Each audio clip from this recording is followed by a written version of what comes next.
Hello students, welcome to my channel twin physics. তোমাদের অনেককেই অন্য মানুষরা দয়ার চোখে দেখে। দয়ার চোখে দেখে, ছোট চোখে দেখে। এটা হচ্ছে ব্যাপার। তোমরা অনেকে এই ক্ষেত্রে মন খারাপ করো, নিজেদেরকে টেনশনে ফেলে দাও।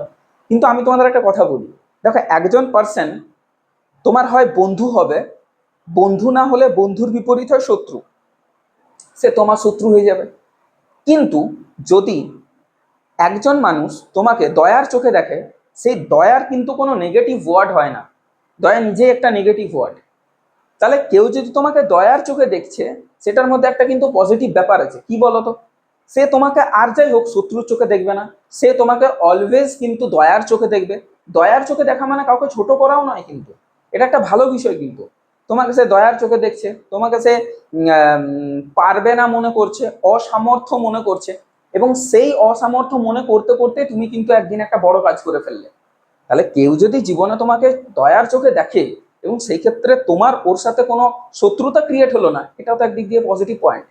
যদি তোমাকে কিছু পার্সেন্ট মানুষ বন্ধু হিসাবে দেখে, তাহলে কিছু পার্সেন্ট মানুষ অবভিয়াসলি শত্রু হিসাবেও দেখবে বা খারাপ নজরেও দেখবে। কিন্তু দয়ার নজরে দেখা এমন একটা জিনিস দেখা, যে নজরে কিন্তু কোনো নেগেটিভিটি হয় না।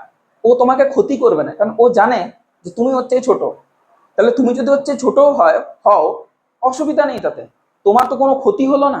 বর্তমান যুগে যেভাবে আমরা একজন মানুষ অন্যজন মানুষের প্রাণের পিপাসু হয়ে উঠছি, ক্ষতির পিপাসু হয়ে উঠছি, সেই ক্ষেত্রে কাউকে যদি আমরা দয়ার চোখেও দেখি, অল ওকে, নো প্রবলেম। তো তাহলে নেগেটিভিটি দরকার নেই বা দুশ্চিন্তা করার দরকার নেই। বি পজিটিভ এবং নিজের জীবনে এগিয়ে চলো, কোনো অসুবিধা নেই। কাজ করে চলো, দেখো সবকিছু ঠিক হয়ে হয়ে হয়ে হয়ে আসছে, কোনো অসুবিধা হওয়ার কথা না। Thanks for watching the video, by.